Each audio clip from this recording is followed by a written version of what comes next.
Good evening, Bahamas. Coming up tonight. F&M Chairman Carl Culmer clarifies his dirty illegal comments. That story straight ahead. Bain and Grantstown residents speaking out against the chairman's words, what they're calling now reckless. The Public Services Minister denies the government is purging the public sector. 5 men face major drug charges in the magistrate's court.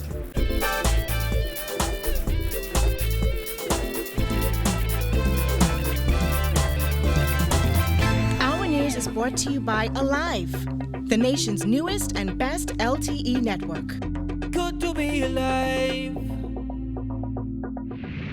Welcome to our news and thanks for joining us. I'm Kyle Joaquin. Topping news tonight, F&M Chairman Carl Culmer is firing back at critics who took issue with him accusing illegal migrants in over-the-hill communities of keeping unsanitary living conditions. Culmer says he's baffled by the criticism and respects people of all nationalities. Jared Higgs reports. F&M Chairman Carl Culmer has come under fire from activists for blaming illegal immigrants for the dirty state of some areas within the inner city communities of New Providence. Culmer says his comments were taken out of context. The story that was in the papers, it didn't quote any nationality, and I feel as though it was misquoted, and I want to allow that story to die right now. You know, the thing is, we need to move forward. I can't get caught up in the little petty stories that what persons would try to make some big out of nothing. You know, and I have a lot of friends from all nationalities, and I will not discriminate against any nationality because I believe it takes all those nationalities to make the country where it needs to be. Culmer's comments came in a statement praising the Over-the-Hill project being spearheaded by Prime Minister Dr. Hubert Minnis. The F&M chairman said, quote, the presence of the many illegals have added to the unsanitary conditions in these communities, and the properties where the illegals reside are dirty, the houses shoddy, and the streets littered. Culmer was adamant that he didn't single any group out. Definitely, it was not no specific nationality, because if you look at it, there's a number of different nationalities in this country. The Bahamas has become a melting pot. He also added that the issue of cleanliness, or the lack thereof, transcends different nationalities. You find that in all nationalities. It's just not to one particular nationality. You find Bahamians have the same problem. And so my thing is, let us go back to our basics where we kept our environment clean and we move on. Culmer says he doesn't understand the outrage to his comments, and activists who've expressed disappointment over his views are simply overreacting. I'm baffled because I can't see how persons can just pinpoint one nationality and try to ride that horse straight to confusion. And I will not join in with the confusion because I think we know what the issues are in our country, and we just need to deal with those issues. Reporting for our news, I'm Jared Higgs. Well, Haitian nationals living in over-the-hill communities didn't take too kindly to the F&M chairman's comments. April Tan says that.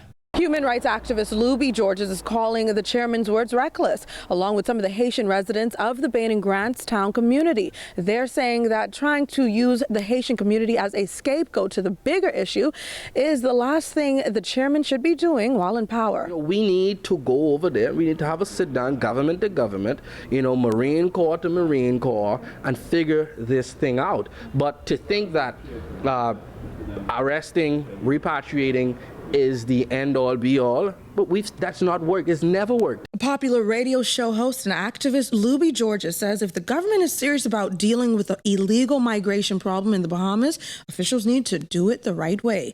He said it's ironic that right after the Prime Minister would address tax cuts for the inner city communities and efforts to build a relationship with residents, that the chairman of the F&M would tear down those efforts by calling migrants' homes in the Overhill communities dirty and shoddy and calling the streets littered. Haitian nationals we spoke to addressed Culmer's words and asserted that if there's an issue in the inner city, it won't be fixed by calling people names. But he says for years now it's been happening where persons in authoritative positions have been using Haitians and immigrants as scapegoats for all that is wrong. Resident Jeremy Knowles, who we talked to in the Bain and Grantstown area, walked just a few blocks down from where he was staying so he could show us his vacant property that he says is constantly being cleaned up. We saw a pile of Heineken bottles and some broken home appliances thrown on the lot. He says he has to clean up just about every 3 months before it's sturdy again. He says it's not a Haitian problem. Bahamians and both Haitians live in the area, and they both throw things on my property. So I don't know how you could just blame one set of people. We have people living in the area, and they do the same thing. They just take advantage of empty spaces, and they dump all of this foolishness here, all this old, what you call that? That's the old freezer, and these old chairs and shingles and stuff like that. You know, I cleaned this property down several times before, and every time when I come back, it's full again. Noel says the fact of the matter is the F&M chairman's comments don't help the situation. Understand this is a mindset. How could we change this mindset?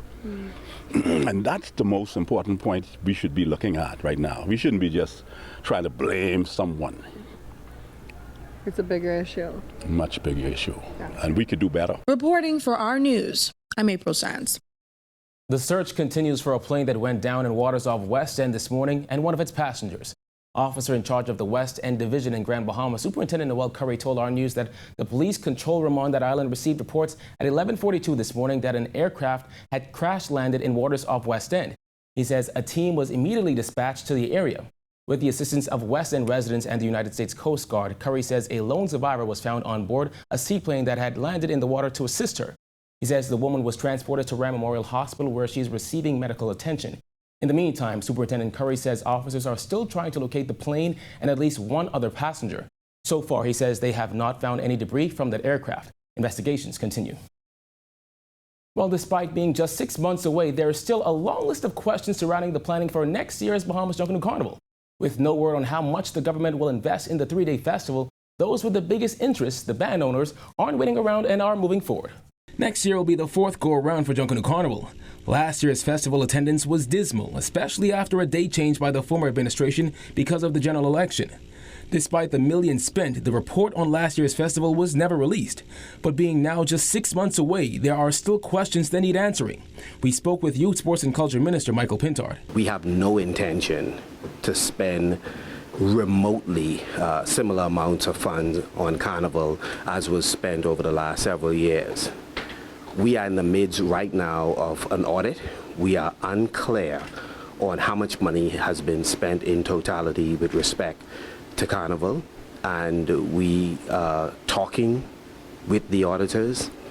They are being assisted by at least one staff member who has worked with Carnival since its inception. He said government will, however, continue the Carnival concerts, but that no foreigners will headline. As for the Festival Commission, which has been behind Carnival for the past 3 years, well, those contracts have come to an end and only the executive director remains. The hunt is now on for a totally new board. And once we have clarification on shareholders, how we ought to proceed in terms of the structure of the organization, we'll be in a position to present to Cabinet the ministry's view on how things should proceed so that we can have the complete buy-in of the government. The dates for Bahamas Junkanoo Carnival 2018, according to Carnival Band Owners Association President Dario Torelli, will not change. Despite some uncertainty about next year's event, he says it will take place the first weekend in May. Be out there, we're businessmen, we out there, we do what we do best, take our product to the world and our social media and international branding, and we hope that the Ministry of Tourism will sit down with us because we need their assistance using their marketing portal and their international reach to go to the world. But who will pay for it? What's the plan for marketing? And exactly what will be in next year's Bahamas Junkanoo Carnival? You know, people can't wait till 3 months before a carnival to plan their trip. People normally plan their carnival trips like any other festival, sometime months or a year in advance. And so that's the delay that's hurting us again. That is going to stagnate some of the income of that comes in from the revelers, that comes from foreign. But we are in contact with them. They're asking us, and so that's why it's very important that I go to the media as president. As long as I'm president, I have to do what I have to do to make sure that the public's still aware that Carnival 2018 is still taking place. Minister of Public Service and National Insurance Brenzel Roll is slamming critics who claim the Minnis administration is purging the public purse. Roll says downsizing after a new administration takes office is nothing new. The PLP should be the last to point fingers. Jasmine Brown reports.